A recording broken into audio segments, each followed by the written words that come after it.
Hey guys, so I told you I was going to do a video. Please bear with me. I'm going to try to make sure I look in the camera, not over here at the screen at myself, but I generally don't do myself in videos, so just bear with me as I do this. I'm going to try to move quickly so that we don't have like a half-hour video here, but there are some things that I want to go over when it comes to the printable transfer vinyl, printable transfer paper, and laser printers, inkjet printer, sublimation, wide formats, and eco solvents and sublimations and all that stuff. So I want to go kind of quickly. The first thing would be the printable transfer paper, like this one. Okay. I'm sure you guys are all familiar with this. Okay. This is a transfer paper. That's what this one is. It's kind of thick. It's not considered a vinyl. If you feel the two, matte vinyl, they feel the same, except this has a transfer sheet on it. So that, once you get done pressing, you take the transfer sheet off, it's really thin. However, the paper on this is not near as thick. And so, of course, you guys know once you press it on, it's kind of thick. It prints on top of the white. You guys all know that. This is made for an inkjet printer. Now, I do have,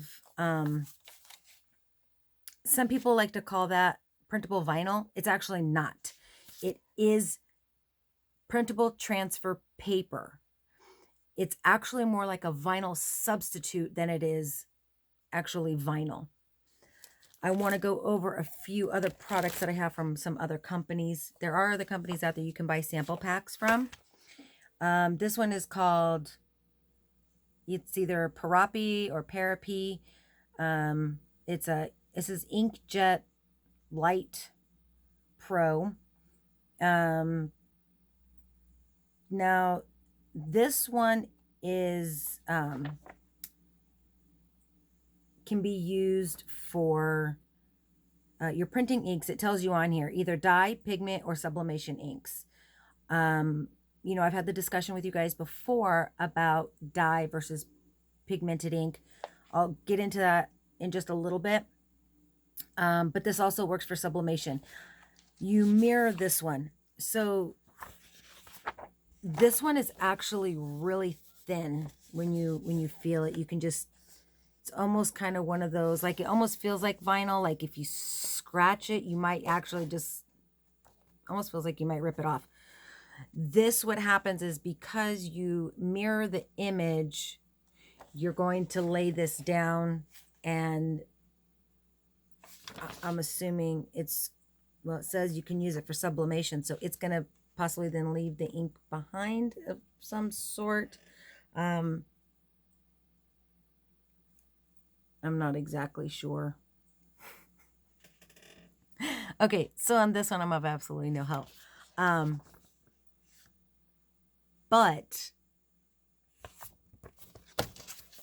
it's thinner. Then you have a dark, they make a dark classic and a dark pro. This is dark classic. Oh, I didn't know if I showed you. That was the light pro. This one also feels like it says it's for light or dark, but this one also feels thick. It feels just like the regular transfer paper. I mean, they do tell you on here that it's transfer paper. So, you're not going to, as far as my understanding, you're not going to find any that actually say like that it's transfer vinyl. Although somebody did show me, they showed me a picture and it said, printable transfer vinyl. It was made by Cricut. And I actually found some from another company. The person was like, you must have some. And I said, well, you know what? I don't know if I do or not. this is Jolie's Boutique. Found this and bought this a long time ago. I was trying to make some bows, and and I wanted to print on it. I thought, oh, it'd be so much easier. Now this one is, well, you can kind of hear how thin it is. It's not even really something I can show you either. It's just, I don't know, super thin. I don't know, it may not look it through the camera. This almost feels like, I almost want to say like water slide, but I've never used water slide here. I feel like if I print on this, I need to take it off very carefully and like lay it on top of like a cake image, like it would be edible. Like that's how thin this is. But somebody told me that this is then printable vinyl. Now, I have used the printable vinyl from Heat Transfer Source, and it's nowhere this thin. So I'm not exactly sure, but that's what prompted me to find out about this whole thing of printable vinyl and all this stuff is. So now this Dark Pro one is very thick. I'm not sure exactly what you would use it for. I would think maybe duffel bags or something that needs something really sturdy, because this stuff is almost like sandpaper. Like it's crazy rough. It's almost like if I went to like my wall and like ran my fingers on the wall, it has that weird feel to it, whereas your regular one is just like, this is just paper. It's regular smooth paper. But this one is really rough. It's kind of weird. I'm not sure what I would use it for. It doesn't really tell you. It just says that you can use it with dye and pigmented inks. It goes in an inkjet printer and a heat press. And you don't mirror it, because this is what you're going to see is what's on this side. Now, here's a product that really has my attention. This is called Nina paper. Okay, this is the Jet Pro heat transfer paper. Now, as you can see, that's where I got it from. They sell these sample packs. This, even though it's a paper, this is very thin. And you print it in a mirrored format. You trim away the unprinted areas. I would assume that it gets like left behind. It's very thin. It's not as thin as this stuff that I showed you back here, but it's still really thin. I feel like I would like this product better because I'm just into the thin. Now, I did find this out. There is one that's called Opaque. Opaque apparently is the go-to. So there happens to be this one, which is for dark or other colored garments. And then I have another one here that says that it's the Jet Opaque. So I'm not exactly sure what the difference is. I didn't decide to read all this before I talk to you guys. But what I can tell you is that the girl that I spoke with told me that the Opaque type is the printable vinyl. So when somebody says, oh, is that transfer? Is that, like printable paper or is that printable vinyl? You want to make sure that it says opaque. If it's opaque, then that would be the printable vinyl. And not printable paper. And I seem to have lost my notes. This is what's supposed to help keep me on track. So your printable transfer paper is a thicker white vinyl because it's like a substitute.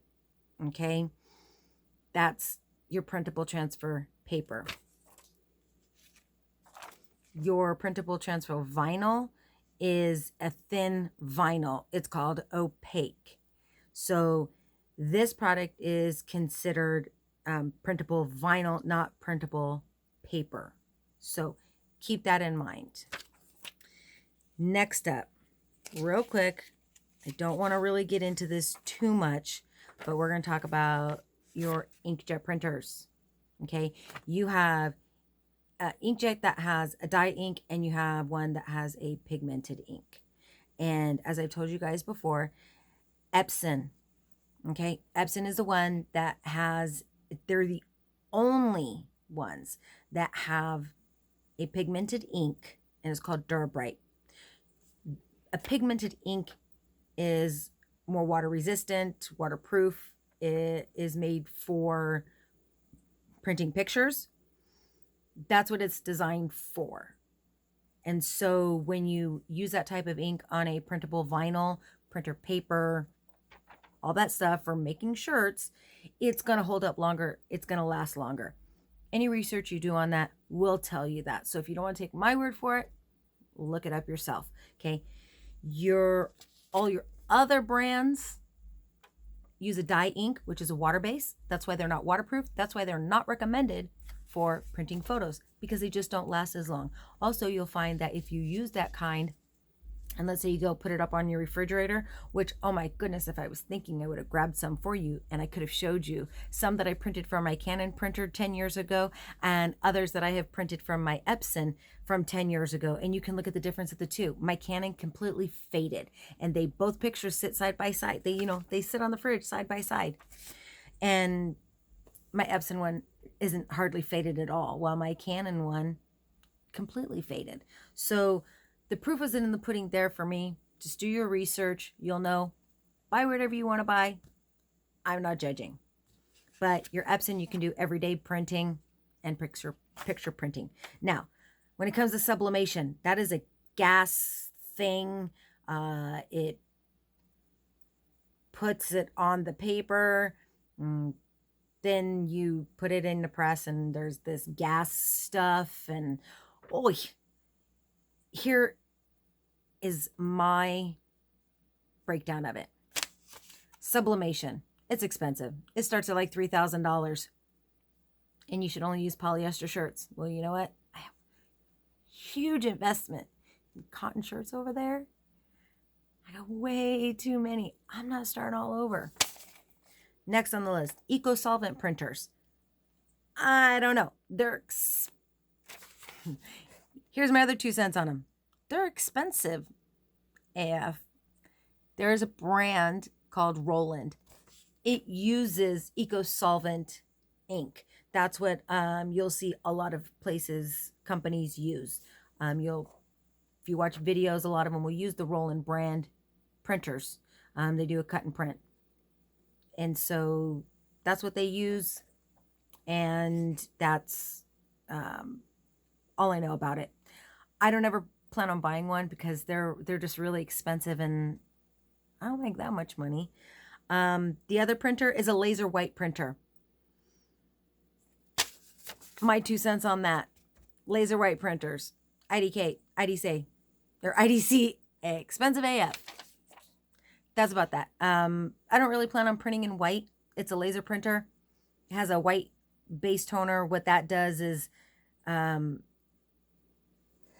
instead of it printing on a white paper like this, it basically uses a clear paper. And then it gives it like a white opaque undertone that it lays down first. Then it puts all its color on top of it. It's expensive. Not my cup of tea.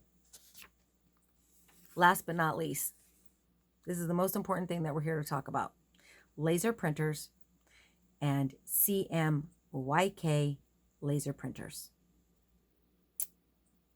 Now, I spent 45 minutes on the phone with a gal this afternoon, and I kept asking her many questions about what is the difference. I just bought a laser printer, and I'd like to know, how do I know if it's CMYK? Now, CMYK stands for your either you call it cayenne or CN, I don't care, magenta, yellow, and the K stands for key, which is black. I tried to do a lot of research about it, but there was nothing that was very specific as to exactly what CMYK is. And CMYK is those 4 colors. And I called the lady, and she decided to talk to me about the laser white printer and how there's a difference between the white printer and the CMYK. And I said, that's great. I get it. I don't care about the white printer. Please, can we just discuss the difference? Because I have a laser printer here. How do I know if it's CMYK? I'm not going to confuse you guys for 45 minutes. I'm going to just give you the answer because I know you guys are just dying. And I just spent the last 16 minutes going over probably a lot of stuff you may or may not have wanted to know.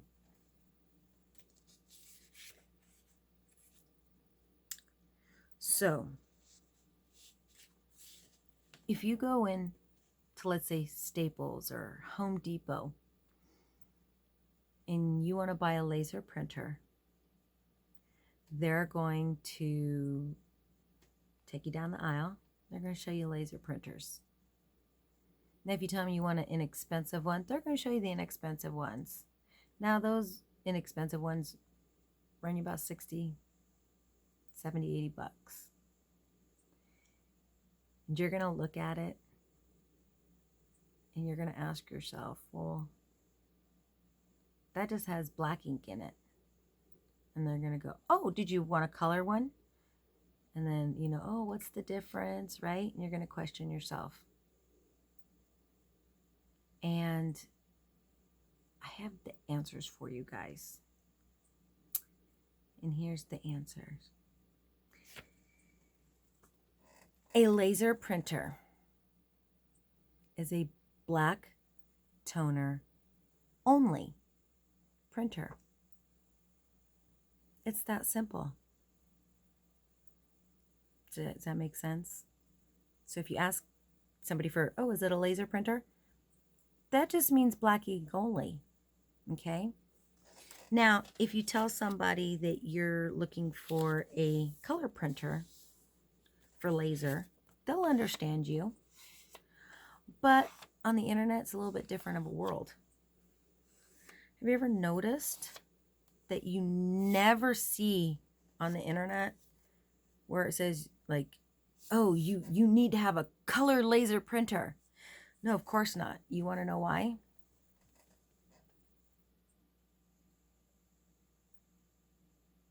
That's right, ladies and gentlemen. CMYK laser. It's a fancy name for a color laser printer. And it took me 45 minutes on the phone to find that out. 45 minutes. The lady says, oh, yes, it's a fancy name for a color laser printer. That's what they use, just a fancy name. So if you have a color laser printer at home and you come across something that says you need a CMYK printer, it means you need a color laser printer. That's it. So with that said, there is the no weed application I'm not sure if any of you guys saw the video in the group, but there is one. And when you go to the website, it tells you need the CMYK printer. And when I talked to the lady on the phone, she told me a little secret. If you're going to be printing something and doing the no weed foil system, and you're going to be doing something, a print that is just, I'll just, if you're just doing a solid image, like you want just a solid color on it, but you want a foil, black ink only would be all that you would need. Because it's just going to embed the black into the adhesive on that special paper. So if this was that paper, it would put this in black on the paper, and then you would cut that part out, lay it down on the shirt. You'd go this way with it, press it, you'd peel it off, right? And after you press it, you peel it off, and it would leave that whatever's black here on your shirt. Okay. That is the adhesive part. So it's pretty much just like your adhesive that you would print or that you would cut and weed, except that you don't have to, because it burns the ink into the paper and it burns it a black outline. That's why there's no weeding, because you just cut it out, lay it down, press it. When you peel it off the shirt, you can see the black outline. Then you take your foil and you would lay, your foil on top of it. So if this was my foil and I just put this image down onto the shirt, just like any other foil process, you take the foil, you set it on top, press it, then you peel it off, and boom, there it is. Now your image is now whatever color foil was. That's why you do not need a color laser printer when doing it. Why it tells you you need a CMYK printer, I don't know. Because you're only printing in black. If you're doing simple things like mandalas, then all you have to do, because you're going to change the color of it, so you don't need to print in color. You can print in black. Now, the great thing about having a colored laser printer is that it is toner. Toner is a powder, and it never goes, it never dries up. So it doesn't go bad. If you don't use the printer for a year, it's not like an inkjet printer where your lines will dry up, the ink will cake and clog and things like that. So a laser printer might be something that would be good to invest in. I know with my inkjet, I think, what is it? I can get 700 to 1,000 pages when I print per cartridge. Well, when it comes to a laser, you can get anywhere from, but it's like 2,000 to 3,000. So it's a little bit more expensive, but you can get a lot more output for it. So I hope this answers all your guys' questions about laser printing, vinyl, paper, printing, sublimation, whatnot. A lot of people are getting confused and think that having printable vinyl at home and printing it out on your inkjet printer is sublimation, and it's not. Just want to make sure that you guys all understand that. We just call it sublimation because it's the cheap way. It's easier, but it's not. You have to make sure that your customers know that you don't do sublimation unless you actually have a sublimation printer. And you'll know you're getting one because they start off like at $3,000. But there are other ways around it. You can do the no weed and use a laser printer. You can buy the opaque kind of vinyl, printable vinyl, and it will help out. Help it be a thinner layout and stuff. And I'm going to practice with some of these, see what I can do, and do a video of that, and maybe I'll post that one later for you guys. So it is 1:30 in the morning, and I think I'm done here. Hopefully in the future I'll be able to do some more videos for you guys. So I really hope you enjoyed this one.